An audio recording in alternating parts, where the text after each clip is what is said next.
George Kell Motor Company brings you the player of the game, and it's Jakeven Davis. And Jakeven, first of all, a pick six. You don't see that a lot in high school football. Tell me about what you saw. Tell me about running down every touchdown. Tell me about that play. Well, like all week, coaches just been telling me like the pick is gonna be there. If I just like rat at it a little bit, the pick gonna be there. And like I saw it, then when I caught, I was just thinking about running. So I just ran. You ran, and was there any question in your mind about whether or not you were going to get there? I knew. You knew, didn't you? You knew. I knew I was determined to get there. So I know that we were talking, and Hayden said that he heard Coach Reynolds holler about a play up. The play was coming up. Blah blah blah blah blah. You pick it in, you take it in for a touchdown, and you scored some touchdowns in junior high, correct? Yes, sir. First one you scored in senior high? Yes, sir. How did it feel? It felt great. I know you saw me run on the field. I felt great. Yes, sir. Yes, sir. Well, anytime. I mean, pick six and scooping scores. As a defensive player, that's what you want to do. But, yes, man, you were all over the field tonight. Have a clue how many tackles you had? One of the guys told me I got 2 sacks. Got 2 sacks, too? Cool. That's cool. Now, tell me about the position. Who's your position coach defensively? Who coaches your group? Coach Reynolds. Coach Reynolds. Yes, sir. What do y'all learn? What does he teach? I know Coach Reynolds is a great motivator, but talk a little bit about what Coach Reynolds brings to the table for you guys defensively. Bring that hat. Bring that hat. Yes, sir. That's all he talk about. Is key us linebackers, he teaches to like the kid up and just go downhill and hit. That's all. When you talking about bring the hat, for those people that don't know, and I'm a former linebacker myself, been a long time ago. What does bring the hat mean? Tell folks what that means. Go hit. Go hit somebody. Hard. Hit hard. Now, tell me about this. Tell me about the week of preparation coming off the loss. How was the attitude? Obviously, it was pretty good. How was the attitude this week? It was good. Good. Like getting deep in the season, our team we starting to come together as a family. Actually, to me, we starting to come together as brothers. To get the conference champion, go to state, we come together. Well, it takes that. It takes a lot of hard work, and you have to forget about it, and you correct those mistakes that we made last week, and then you come out and just a dominating effort. Talk a little bit about the rest of the guys on the defensive side, not necessarily individually, but just talk about your defense and your defensive scheme. Our defense, we getting good. We still got a little proving to do. There's always more room to work to get better, but we getting good. There's no doubt. There's no doubt. I mean, they threw a touchdown pass, and then they got a fluke touchdown pass on it when we thought the quarterback was out of bounds. I understand that. Like, he the receiver, he ran out of bounds, then went back inbounds. Like, right, you can't do that. The quarterback was probably out of bounds too. But anyway, that's part of it. But I thought defensively we were outstanding in that. So obviously a pretty good week of preparation. Yes, sir, it was. Like I said, you talk about hitting number 21 low, hitting them low all week. Yes, sir. Yes, sir. So when you played on a couple of great junior high teams. Yes, sir. What's the difference in junior high and what you guys did the last couple of years and then moving up into senior high? What's the biggest difference between playing in junior high and in senior high ball? The crowd. The crowd. Is that right? Yes, and the pressure and the intensity, it get real high.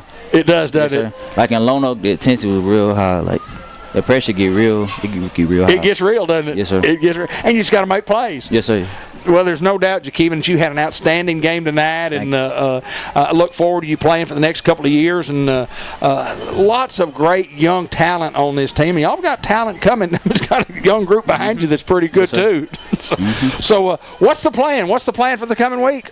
I mean, 0-0. That's right. Go 1-0. Yes, sir. We just need to go 1-0 this week. Yes, Theron told me that after game one. Theron said, I said, well, what's the plan for next week? He said, well, it'll be a 0-0 game. Let's go 1-0. We've got to go 1-0 every week. Yes, sir. All right, Jakeven, we appreciate Jakeven Davis. He's our George Kell Motor Company Player of the Week at a big 55-13 victory. Coach Hansley show coming up next. Congratulations, my friend. Thank you. And the coach's report brought to you by Subway in the Walmart Supercenter. Mark Hansley joins us in the victorious coach. And you're up here, win, lose, draw. Of course, we don't ever draw, but win or lose. But Hounds win 55-13 tonight. First thing, Coach, congratulations. Yep. Big conference victory for the Hounds because it's 1-0 in conference. That's right, 1-0. You know, we joke about it all the time. We make it our thing. And I have a goal ladder in there that we talk about, how we take opponents out starting the conference, and this is where it starts. The goal ladder starts here. We don't really count our non-conferences. We only learn from those. But now, we have the Walnut Ridge block in there that we're going to all sign and take from the goal ladder. So it's something that we have been talking about since spring, that we talked about every year, that this is where we start our season. It really is, and taking them down and getting 1-0 in conference is what we're after. Well, anytime that you can get 55 on the board, and it doesn't matter how you get them on the board, but you've had a good night. But we want to talk defensively. Yes. We got after folks defensively tonight. Had, three? We had a couple of scoops and scores. Had a pick 2 six. scooping scores and a pick 6. Yeah, let's talk a little bit about the defense. I think we cost about 3 fumbles. It was everything. We came in on Saturday. Well, technically we came in on Friday, and we just made a point to say that's not how we play football at Newport. And we made it our goal to get better defensively, and we really sold out to getting better defensively this week and making the kids believe in what we're doing, trying to really sell out to what we want to be. And tonight, that's why it was really comforting to see our guys be in the right spots at the right time, gave up a few explosive plays, but all in all, that's not bad.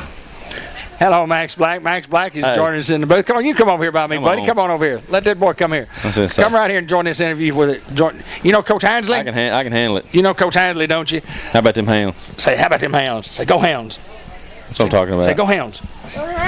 That I like that. But anyway, visit with Coach Mark Hansley, and Max joins us. I might have said Grant, but Max joins us for a little while, and that's okay. Coach, we talk about that defense, but offensively, we did some good things. We did some good, offensively. I want to say this before we get to talk about the offense. Chris Reynolds, I thought, was just everywhere tonight. Yeah. On both sides of the ball, offensively, defensively. Yeah. And I thought Weston Henderson was going to hurt somebody. Hey, and I'll be honest with you. When we were down there and we're talking about who we wanted to send up here, we were trying to make a point about defense. But, talking about who we could have sent up here, I was thinking, what lineman could we send up here? Because, I thought we did a great job on the front tonight. Chris Reynolds was another, and Jadarius, it was all over the place. I mean, everybody, that's what I told him. I was like, we're going to play our role tonight. We're going to have no excuses. We're going to do our job. And I'll tell you what, man, across the board, these kids competed. It was just a different look for us tonight. And multiple people could have got any kind of acknowledgments tonight. But you're right, man. Chris Reynolds is, and you probably just see him so much. Well, he's tall, big tall kid, but he just makes plays. I mean, the one that he blocked the field goal down here, and I mean he's just everywhere, and he's a good hand just because of his size and his hands. He's so unbelievable with how he can reach outside of his body and catch the football. It's just unbelievable every day when I see it. We talked about a couple of plays that he made, and then we kind of kidded around and said, I wonder if he got any coaching after practice when he got home at night. Oh, there's no doubt. I mean, is there any doubt the kid gets coached probably 24/7? Exactly. Well, but that's the life of a coach's son. You know it. And Ben talked about those kids playing out in the yard, living right there in his neighborhood. He and Cash, little kids. I mean, one of the things they ever wanted to be was a Greyhound football player. I know, and that's the way all these kids are. They are. They are. And there's so much pressure that goes with it too. Believe it or not, and they know what they have to carry every Friday, and to come out and just keep playing. And I put them under tremendous pressure too, and just come out and play like that, and it's always great to watch. You'll see it tomorrow, but Jakeevan talked about that. He talked about the pressure difference in junior high and senior high. Talked about the crowd being big and then the pressure. He said, when you get to senior high, there's pressure. Well, you know what? It's funny he said that because I didn't talk about that with the kids. But we talked about it as coaches. That is the main difference in junior high and senior high, because these kids are good. There's no doubt about it. But the one thing that they're learning now is the pressure.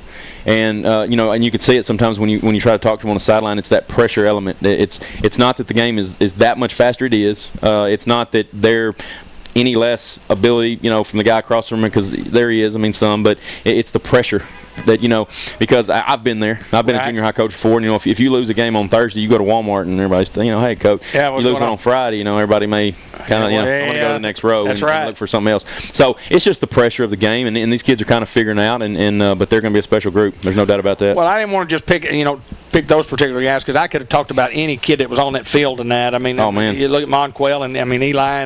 Monquell playing with the stomach virus. Oh, is that right? He's been sick, and man, he just gutted out. Was at school all day, and then come out here and that's awesome. What I asked him. I told him before the game. I said, well, where you at? He said 80%. I said, well, I'm gonna need 100% of that 80%, and which doesn't make any sense. It makes a lot of sense. But at the time, it was like great coach motivation. I want all the 80%. So and he come out and gutted it out. Justin Simmons not feeling real well. A lot of kids just not feeling well. It's just the sickness. We've had it going through school, and for them to come out and just gut it out. Gideon Ball gets hurt. He guts it out. Gideon, Jadarius is cramping again. He just keeps gutting it out. Numerous people, man. You talk about it tonight. We just seriously just gutted out a win tonight.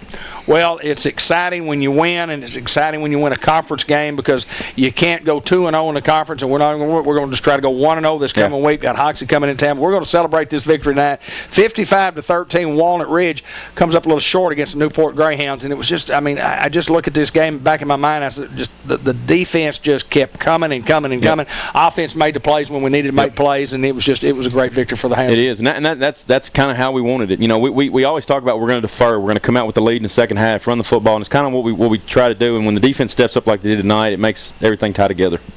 Well, that's a wrap. That's a wrap by Subway in the Walmart Supercenter. As Coach Mark Hinesley, and as always, Coach, congratulations. Thanks, sir. And we want to remind everybody our show's brought to you by those folks out there at Subway. Each and every Friday night, you get to see them on Saturday morning. Until next time, go Hounds.